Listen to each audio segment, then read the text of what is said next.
Your top stories this evening, sponsored by Courts, bring value home. PPC secures chairmanship for Region 4, secret balloting, objected by councillors.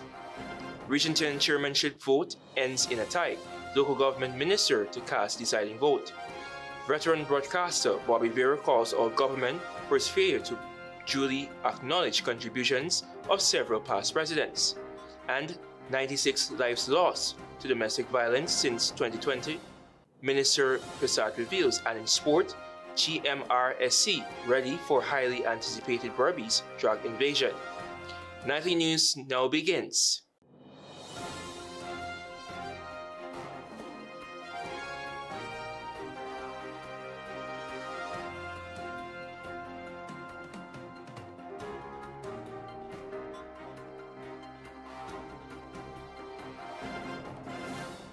Good evening to our viewers here in Guyana and online.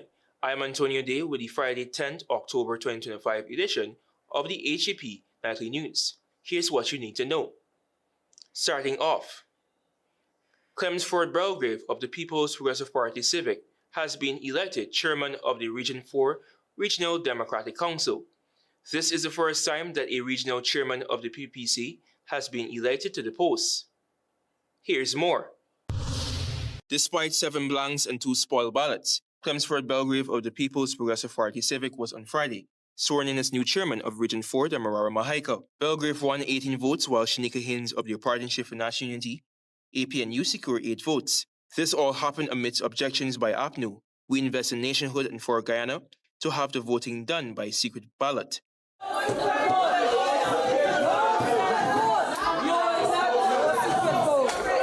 The newly elected chairman expressed gratitude but made no mention of the objections made by the party councillors. I must say thank you to everyone who voted for me. He noted that this priority is to move Guyana forward. Our priority as a region is to move in Guyana, Region 4 I should say, forward with the government on the whole initiative of moving Guyana, development of Guyana. Following the swearing-in of Belgrave, PPP's DRH North was elected vice chairman with 17 votes. Plan to work as a team to move Region 4 forward because of the confidence placed on us by the voters by giving us so many more votes at the national and at the regional level. And it also played out here today. For the Region 4 Democratic Council, a partnership for National Unity will occupy 9 seats on the council, FGM 1 seat, and PPC 17 seats. Antonio Day reporting for the HGP Nightly News. Region 10. One party says, not us, while the other said, it wasn't me.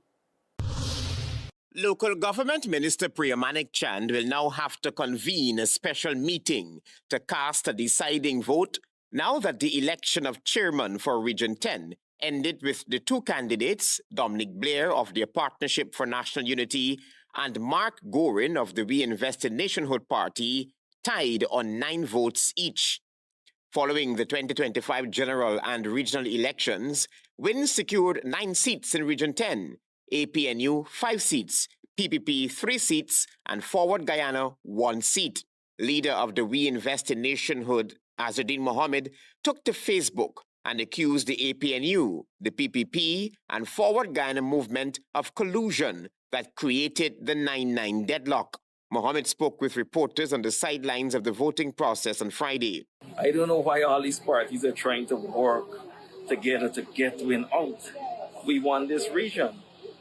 We want this region, so we really wanted to represent the people of this region. Because you know, for years now, Region 10 has left behind. Meanwhile, leader of the Forward Guyana movement, Amanza Walton Desire, when telephoned by Nightly News, said that no such collusion occurred and that Mr. Azzuddin Mohammed should retract such comment. The newly formed We Invest in Nationhood secured the highest number of votes in Region 10, 10,548, after the 2025 general and regional elections. Travis Chase, HGP Nightly News. In this Marvin Cato report, you will hear that the leader of the New and United Guyana, Anok, contends that the leader of the We Invest in Nationhood party, WIN, Azzuddin Mohammed, cannot be trusted. Apparently, it was deja vu all over again for the small party, since according to its leader, WIN reneged on a signed agreement, then claimed ignorance of the deal. I still believe that there is good in people, but the past 2 election cycles have taught me that if you don't have the ultimate say, then you should never trust anyone outright.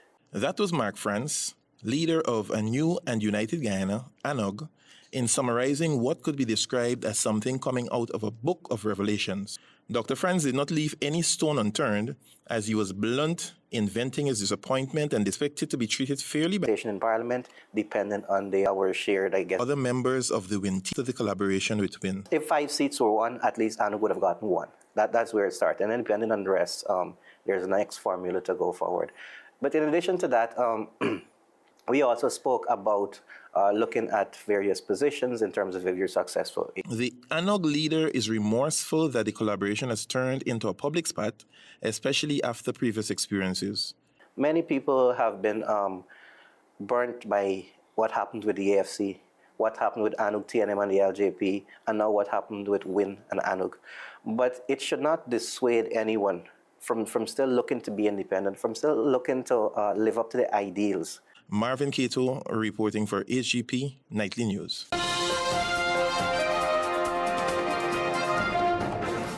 Make home yours every day with Courts. Everything you want. Make home yours anytime with Courts. Oh yeah, yeah, yeah, yeah. Ooh, oh, oh. Get value for your money. Ooh, oh, oh. Courts have the best quality. Home is what you make it. Best prices and good credit. Oh. Courts have it all. Oh, yeah. Home is what you make it. Top brands, you're sure to get it all. Courts have it all. Courts has what you need to make home yours. You can get it all with easy payment plans using Courts Ready Finance. Courts, make home yours. Welcome to SNL Electrical Inc., where lighting and electrical needs are met with expertise and style. From the latest in electrical lamps to durable cables, circuit breakers, panels, we have it all. Illuminate your space with our elegant chandeliers, stunning crystal lights, and versatile pole lights. Looking to upgrade your comfort? Explore top-of-the-line AC units and our diverse selections of stylish styles. Visit us at 170-180 Thomas Street, Kitty, Georgetown. Discover a solution that not only lights up your world but transforms it. Call us on telephone number 226-3018 or 223-1634. SNL Electrical Inc. powering your life with elegance, quality, and care.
Mom, did you tell him that Danny went to pick up KFC? No, wait a minute.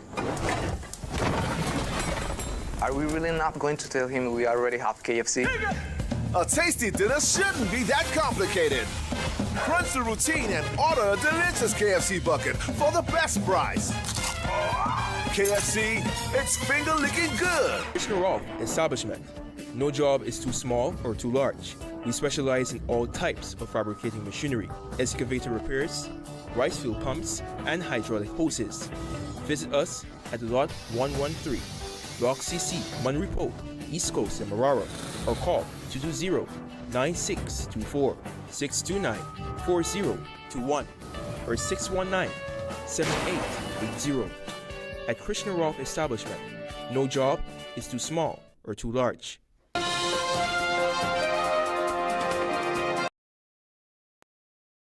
To report, you will hear that veteran broadcaster Bobby VIEIRA has questioned President Irfaan Ali's real motive behind naming the newly commissioned Demerara crossing after a former president. President Irfaan Ali, at the commissioning of the new Demerara River crossing, took the opportunity to justify his government's decision to name the bridge the Barrett Jagdeo Demerara River Bridge. Because great men deserve recognition, because visionaries deserve legacies, because Guyana never forgets its giants.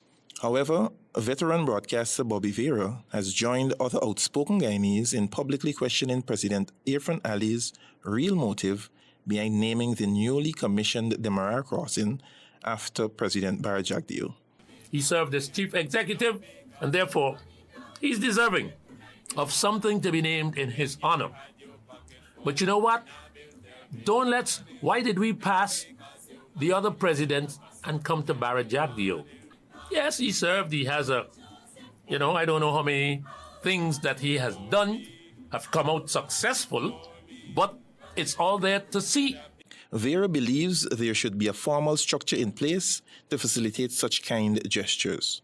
He pointed out that since Guyana gained independence, the nation would have had 10 presidents. Arthur Chung, his name graces the Arthur Chung Conference Center on the East Coast. Lyndon Forbes Sampson Burnham, our second president, his name graces the Suzaik-Linden Highway. Dr. Cheddi Jagan, our third president, his name graces the Cheddi Jagan International Airport. And most recently, our seventh president, Barrett Jagdeo, whose name now graces the new Demerara River Bridge. It shows that we're not doing this thing properly when it comes to how we treat ex-presidents. All right? A picture is not all. And like I said, Barrett Jagdeo, he's deserving. I keep saying it on this station all the time. But what happened with Desmond Hoyt? There's also Hugh Desmond Hoyt, who was Guyana's fourth president, Sam Hines V, Mistress Janet Jagan VI, Donald Ramatar VIII, and David Granger, the ninth president, all of whom are yet to have their names grace significant infrastructure in Guyana. Pundits argue that former President Barrett Jagdeo, being Guyana's seventh president, should not have been honored before his predecessors. There are things that are being done. I suggested many times over since roundabouts seem to be the order of the day in this country, then name a roundabout after every one of them. The loan from the Chinese government for the construction of a new Demerara River Bridge. Marvin Cato reporting for HGP Nightly News. Project aimed to revolutionizing access to purified drinking water. More than 58,000 students across 141 public secondary schools, 10 TVET institutes, and 4 special needs schools by the end of 2029 will benefit. Further details in this J. June report. Our program, Project Flow, targeting public socio-economic manager Lorna Carlson, the project is aimed at providing clean water to thousands of students across Guyana. And the results were immediate. Also speaking at the launch, President of ExxonMobil Guyana Limited, Alyssa Rutledge, reaffirmed the GGI's commitment to supporting such Guyana. Flow's project lead and president of Recover Guyana. More than water purification, this is about dignity, equity, and the courage to reimagine the future. Ministry of Education's Assistant Chief Education Officer for Secondary Schools, Sherwin Blackman, described the project as a transformative step that aligns education, health, and environmental advocacy. First and foremost, it stands on the pillar of health and environment, which we've heard from all of the previous speakers. We all know, as we say, water is life, and so it helps us to maintain our structure. One student also shared how this initiative has been helpful. Over the months that the system has been in use, students are using the green approach of filling their water bottles throughout the day. Not only are they beating the heat by staying hydrated, they are doing so in an environmentally friendly manner. This 4-year project aims to revolutionize access to purified drinking water for more than 58,000 students across 141 public secondary schools, 10 TVET institutes, and 4 special needs schools by the end of 2029. By 2030, the project is expected to prevent approximately 25 million plastic bottles from entering the nation's waterways and landfills, while nurturing a culture of sustainability among students and educators. The initiative will utilize water sources from Guyana Water Incorporated (GWI) and rainwater, supported by advanced filtration, purification, and solar-powered dispensing technologies. It is designed to serve as a model of sustainability, combining innovation with environmental consciousness. Jada Ju reporting for HGP Nightly News. Tianaco now tells to date, 96 persons have lost their lives as a result of domestic violence across Guyana. Minister of Human Services and Social Security Dr. VIEIRA PERSAUD on Friday disclosed that since 2020, a total of 96 individuals have died due to domestic violence. It was partner related. We had 12 cases last year, and we have 12 cases to date. She further noted that in 2020 there were 19 cases, in 2021 18, and between 2022 and 2023 there were 20 and 23 cases respectively. And when we analyzed it, during the COVID period, like cases of child abuse, we had an upsurge in cases of violence. The minister stressed that a growing concern for the ministry is the phenomenon of cases where women are killed by their partners, then commit suicide, an incident currently being analyzed and investigated. She explained that the Family Violence Act of 2024 provides legal protection, allowing survivors to remain in their houses, and in several cases, perpetrators breach protection orders. Protection order is what we can do. In terms of bail, that is provided for across our legislation. That is the mandate of the courts. And we've been advocating for perhaps higher figures and harsher sentencing, and looking maybe in the future where some of these things will not attract bail. But Dr. PERSAUD emphasized that gender-based violence is a multi-dimensional issue, and due to its nature, the ministry cannot tackle it alone. As a result, they have trained community advocates across the country to assist. She, however, noted that men too are affected by gender-based violence. About 80% of reported cases involve women, but the number of male victims is slowly increasing. This year alone, 333 men have reported being abused, marking the highest figure recorded in recent years. in 2022, we started the Community Advocate Network, and to date, we have 1,200 Guyanese across all regions we want to see continue. Tianaco reporting for the HGP Nightly News. Planning a cleanup? We can help. Sevon's Waste Management skip bins can be provided for home renovation projects, yard cleanup, or construction project. It's simple. Step 1, give us a call. Step 2, we put down the bin. Step 3, load it up with all of your junk. Step 4, we take it away. That's simple. Bins are also available in various sizes, so there is no job that is too big or too small. Call Sevon's Waste Management today at 218-1455. Granny, what are you doing on the right of way? Like you're saying let the sunshine stretch your legs. Sunshine? Look, forget I ask. You know you're not supposed to be on the right of way, Granny. But I am digging, building, burning, or planting. No horsing wrong, no horse riding, or nothing for doing horses. But Sunshine? What? You and Sunshine get out the right of way. Sunshine, I'll be glad. Good.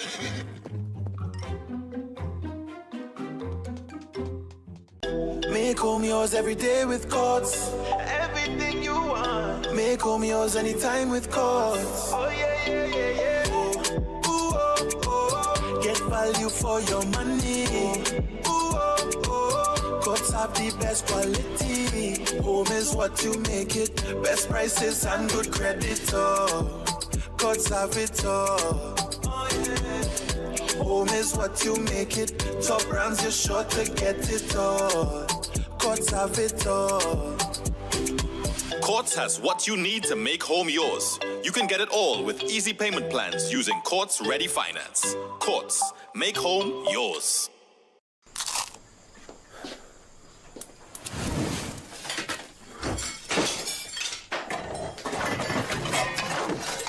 Mom, did you tell him that Danny went to pick up KFC? No, wait a minute.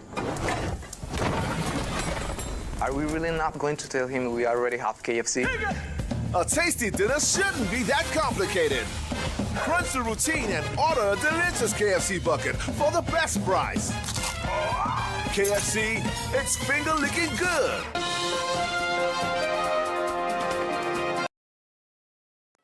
University of Guyana Law lecturer Professor Neville Bisemba has questioned the establishment of the new law school in Guyana, calling it a major step forward for legal education and student access.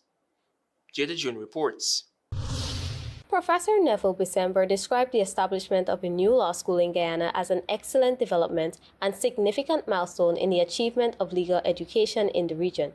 He emphasized that this initiative has been under consideration for quite some time and aligns with the broader structure of the legal education governed by the Council of Legal Education (CLE), which oversees the postgraduate training for law graduates pursuing the Legal Education Certificate (LEC). I've had discussions in the past, informally, with the Honorable Attorney General on this.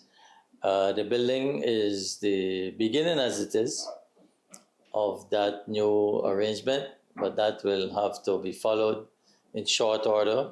Professor Bisemba explained that the CLE holds the authority for the postgraduate legal training across the Caribbean. Currently, students can obtain their LEC at the Hugh Woodin Law School, Trinidad and Tobago, the Norman Manley Law School, Jamaica, or the UFIN Law School, the Bahamas. He highlighted long-standing concerns regarding the financial and logistical challenges Guyanese students face when pursuing legal training abroad.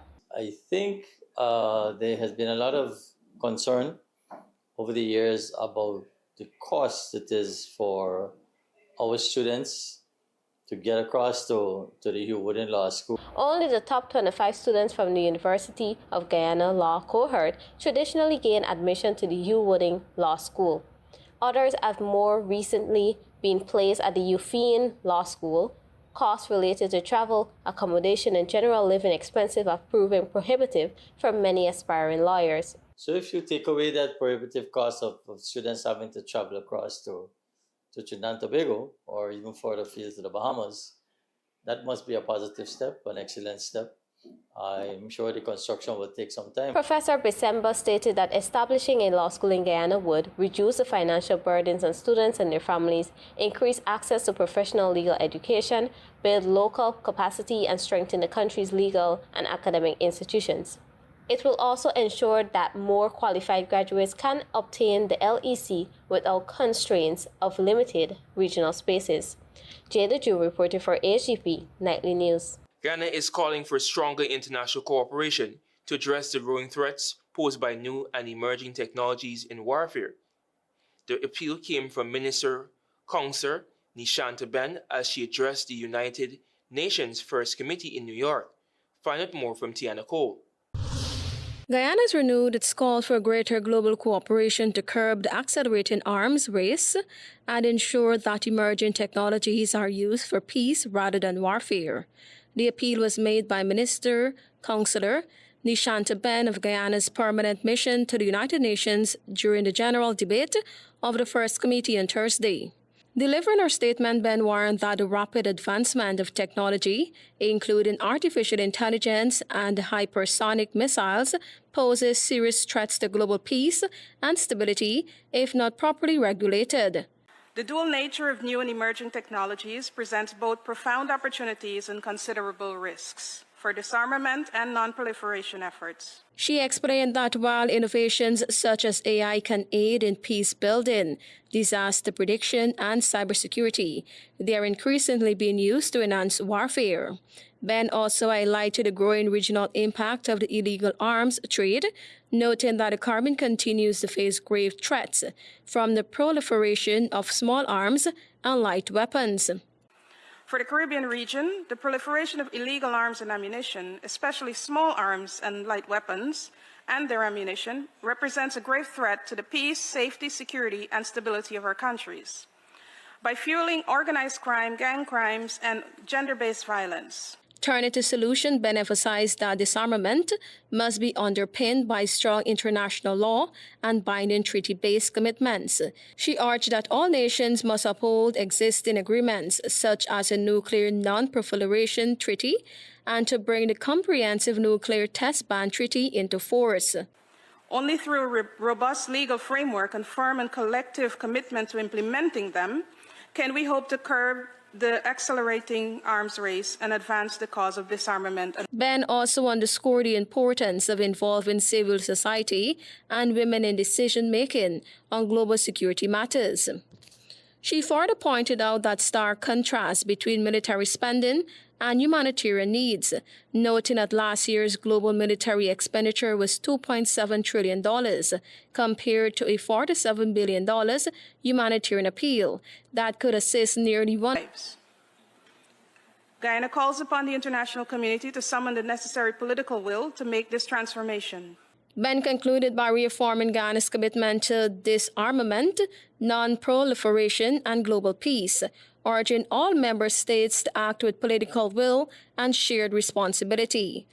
Tiana Ko reporting for the HGP Nightly News. Team 4, led by Best Advocate Ms. Ellen Gopal, won the International Law Debate competition after successfully convincing the judges that Russia's invasion of Ukraine constitutes a lawful exercise of preemptive self-defense under international law. Here's more.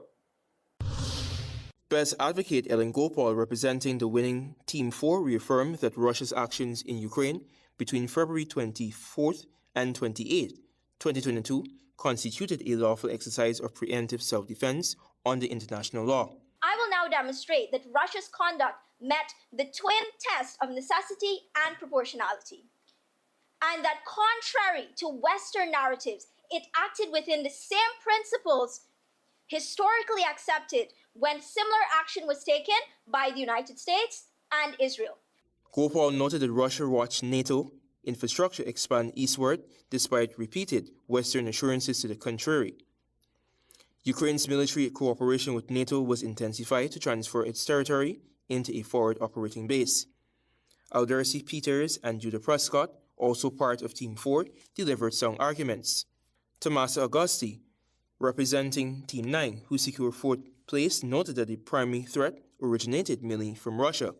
There was no evidence to show that NATO nor Russia was gearing up to wage war once again against Russia. Augusti noted that since the invasion in February 2022, no nation has initiated military action against Russia. She firmly maintained that Russia's invasion in 2022 cannot be justified as preemptive self-defense. Preemptive self-defense requires the state, the responding state, to prove that there was an immediate threat that is so overwhelming, and I stress so overwhelming, that they had no choice to retaliate. Jada June, whose team secured third position as the proposition, argued that Russia's 2022 military intervention in Ukraine is a lawful exercise of preemptive self-defense under international law. She highlighted previously that preemptive self-defense involves using force in anticipation of an imminent armed attack. In modern warfare, threats can manifest as strategic encirclements, missile placements, or military alliances, but they're not always clear-cut. June underlined that the principle of proportionality in self-defense does not demand symmetry of force. She argued that international law requires restraint. Self-defense must remain a valid response when threats are clear and overwhelming. Russia should have waited to be struck before acting. But the law of self-defense was never meant to be a suicide pact.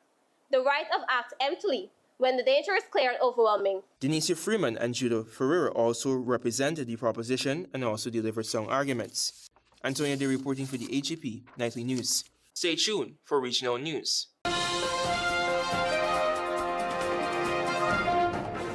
Live the island dream. It's your chance to be one of over 100 winners in the Island Dream promotion. Win your share of more than $1 million in cash and prizes, plus 2 all-inclusive weekend staycations for 2. And that's not all. Score coolers packed with Buster, Turbo, Altitude, and Viva. Just buy any can or bottle of Turbo, Buster, Altitude, or Viva. Find the code starting with BB, then visit at Buster Guyana or Turbo_Caribbean on IG or Facebook for details. Live the island dream, get money. Live the island dream. A myth of mystery Oh gosh, it's who? A fable of fear. Turn to them. A legend of laughter.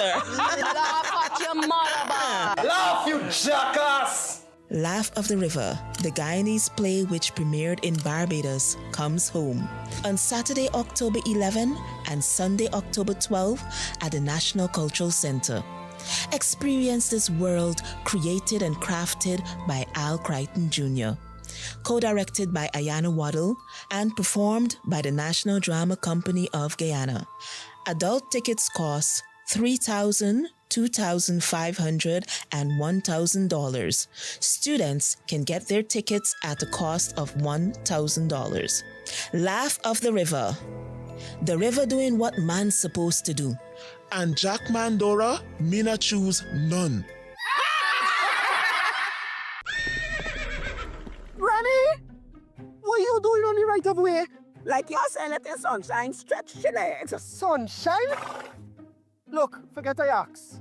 You know you're not supposed to be on the right of way, Granny. But I ain't digging, building, burning, or planting. No horsing wrong, no horse riding, or nothing for doing horses.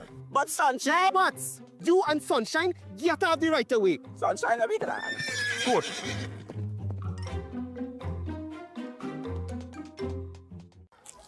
Hey, Stumpy, I don't feel I don't go away when you don't eat me food, you know. You got fell wash your place because I did my nails.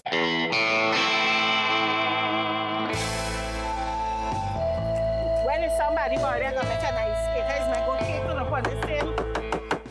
Madam, I got a call from the people in the community and they said you are disturbing the peace. You're smelling up the place and you're doing something, but your food always seems to smell good. Peppies, you get the best on these things. These things just make you cook good. I want these things and I'll carry them for evidence. I love all of you.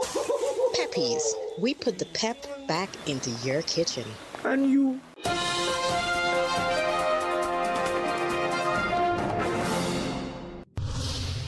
Good evening and welcome to Friday's edition of the Regional News.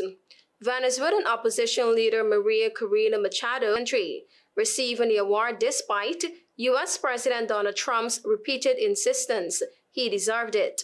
Machado, a 58-year-old industrial engineer, was blocked in 2024 by Venezuela's courts from running for president and thus challenging President Nicolas Maduro, who has been in power since 2013.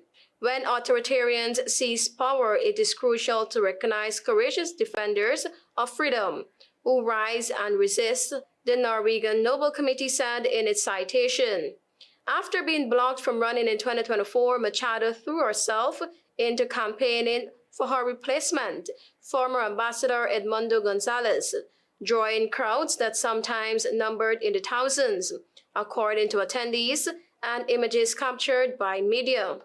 But several members of the Machado's inner circle have faced arrest, including her head of security at the time of the campaign, and 6 members of her team took refuge in Argentina's embassy after prosecutors issued warrants for their arrest. It was not immediately clear whether she would be able to attend the award ceremony in Oslo on December 10. She is the first Venezuelan national to win the Nobel Peace Prize and the 6th from Latin America.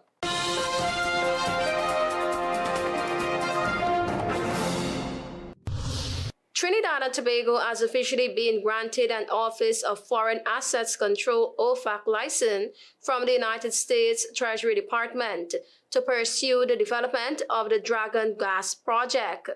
This is according to Attorney General John Jeremy, who made the announcement at the press conference, which took place at his office. The license, which permits Trinidad and Tobago to engage in cross-border energy collaboration with Venezuela, follows a formal request submitted on May 19 by the United National Congress government. Prime Minister Kamla Persad-Bissessar had previously signaled that a license was imminent, noting that U.S. Secretary of State Marco Rubio had approved the request.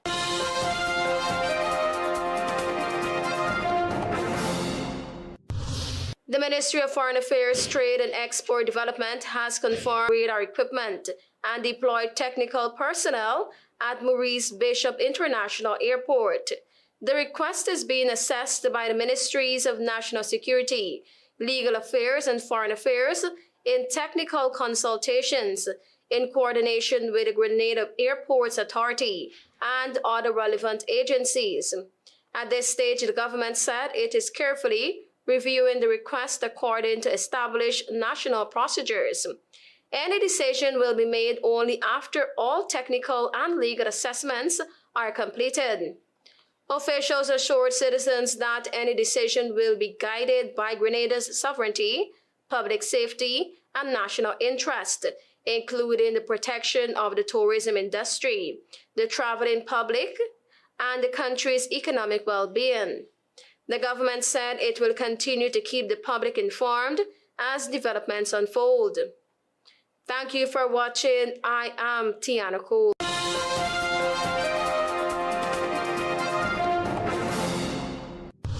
We now join Delwyn Neblet for HGP's Sports Pulse headlines.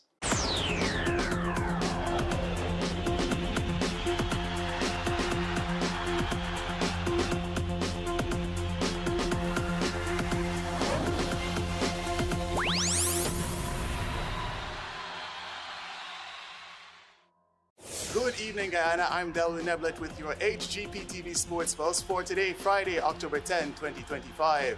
The Guyana Motor Racing and Sports Club, GMRNSC, is ready for the highly anticipated Berbice Drag Invasion, the first ever drag racing event in the Incheon County. The event, scheduled for Sunday, October 12 at the Rose Hall Kanji Airstrip, will feature a packed program across 7 categories, determined by engine CC, namely the 1500cc, 1600cc, 1800cc, 2000cc, 2500cc, 3000cc, and the unlimited class motorbikes. Moving into horse racing, action returns to the Georgetown Turf Club in Mocha Village this Sunday as they present a grand fun day of gymkhana and horse racing. The action is set for 3 classes of races, namely the L class, the 2-year-old maiden class, and the unclassified first-time starters class. It will feature some of Guyana's best horses and jockeys representing the top stables nationwide. Horses to have already confirmed participation include Sarka, Top Ranking, Misty Castle, Little TikTok, Monica Time, and World Boss. It will also feature a Peach event for a large cash prize featuring Top Ranking, World Boss, and Risky Affair. Moving into chess, the Guyana Chess Federation's IC-sponsored Grand Prix Series commenced last weekend at the David Rose Special School with over 50 participants, marking the largest turnout in Grand Prix history. After 4 intense rounds, former junior champion Karan Sandiford leads the open category with 4 points, while reigning women's champion, women's candidate master Aditi Joshi tops the female category, also with 4 points. In the open division, Kyle Couchman, Jaden Taylor, and candidate master Sachin Pitamba follow closely on 3.5 points, with Shiv Nandalal, Alex Ubaldo Singh, Ethan Lee, and Joshua Gopal on 3 points each. In the female division, Trescole Archibald, woman candidate master Sasha Sharif, Chelsea Harrison, and Angelina Yap hold 3 points each, while girls under 12 champion Catalia Sam and former women's champion, woman candidate master Jessica Calendar follow in close contention, each with 2.5 points. The tournament marks the start of the Guyana Chess Federation's qualification path for the 2026 Chess Olympiad. Points earned in each Grand Prix event will contribute to players' overall scores, determining selection for the national team. The tournament, which continues tomorrow, Saturday, and concludes on Sunday, will award cash prizes totaling $100,000 for the top 3 finishers in each category. Moving into pool, the Q Sports Association Guyana, in collaboration with the Sheriff Pool Hall and Diamond Reserve Rum, presents its inaugural ladies and mixed doubles tournament this Saturday, October 11, from 19 hours at the Sheriff Pool Hall in Georgetown. Pool sharks from all across Guyana will compete for huge cash prizes and other giveaways in the event, which is designed to foster both sport and female empowerment. Registration begins at 5 p.m. on Saturday and will close at 7 p.m. The tournament will conclude on Sunday, October 12th. Moving into football, the results of Round 2 action in the Courts Optical PUE Championship 2025 held at the Ministry of Education ground are as follows. Potaro Primary secured a 3-1 victory over Smith Memorial Primary as Lamont Telemac scored a double and Marek Timmerman scored 1 goal in a winning effort. Tugville Primary edged past Batavia Primary 1-0 on the back of a crucial strike from Dominic Dixon, while St. John the Baptist would dominate against Ansgrove to produce an imposing 9-0 victory. Alex Pearson scored once as Aaron Christian scored a dazzling 5 goals and Nima Edwards a magnificent hat-trick. Similarly, Charity would also record a big victory over St. Aloysius Primary, winning 6-0. GIA played well for a 3-0 victory over St. Stephen's Primary as Zaharia Zemit scored twice and Caleb Tan once in a winning effort. Lenore Primary secured a 2-0 victory over St. Pius Primary, courtesy of 1 goal each from Elton Hyman and Adrian Harry, as North Georgetown Primary also won 2-0 against the Good Fortune Primary, both goals being scored by Avion Lynch. St. Teresa's Primary drew 1-1 with Genesis Primary as Aishan Oudkirk netted for St. Teresa's, while West Ruimveldt Primary registered a strong 5-0 victory over Sophia Primary, featuring 2 goals from Sion Rajkumar and 1 goal each from Jacine Paris and Chappelle Daniels. The scoring prowess of Zion Hickerson was a no-show as St. Gabriel's and Marian Academy played to a goalless draw. Round 3 action commences tomorrow at the Ministry of Education ground from 11 hours, with Batavia Primary taking on Stella Maris in the first fixture. More in football, the Petro organization in collaboration with Republic Bank Guyana Limited officially launched the 2025 Republic Bank Under-18 Schools Football League at its New Market Street branch in Georgetown on Thursday.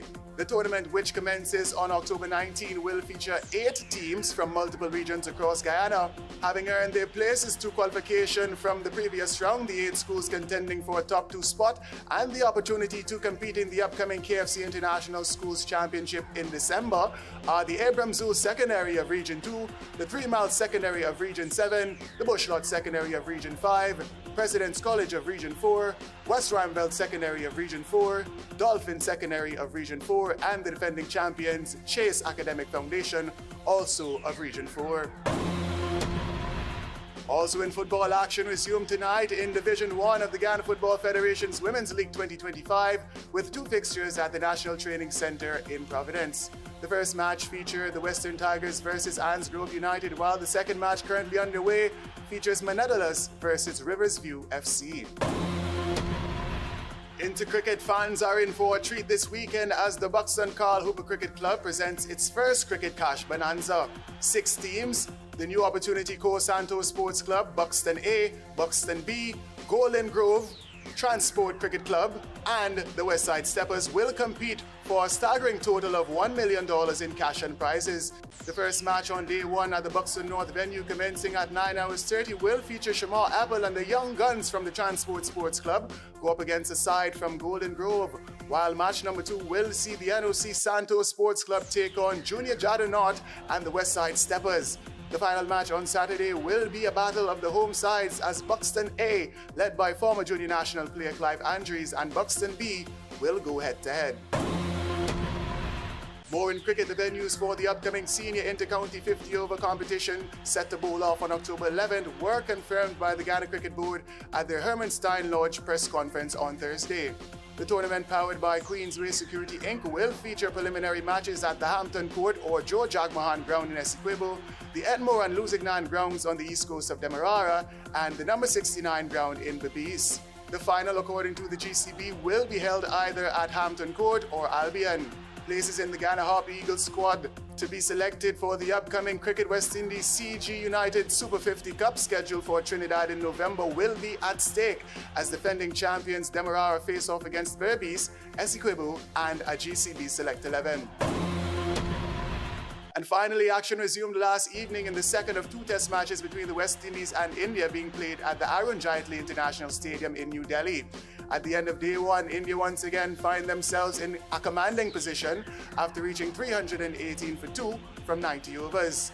KL Rahul went for 38, stumped by wicketkeeper Tevin Imlak of Jamel Warrican. And Warrican would later return to dismiss Sai Sudarsan LBW for brilliant 87.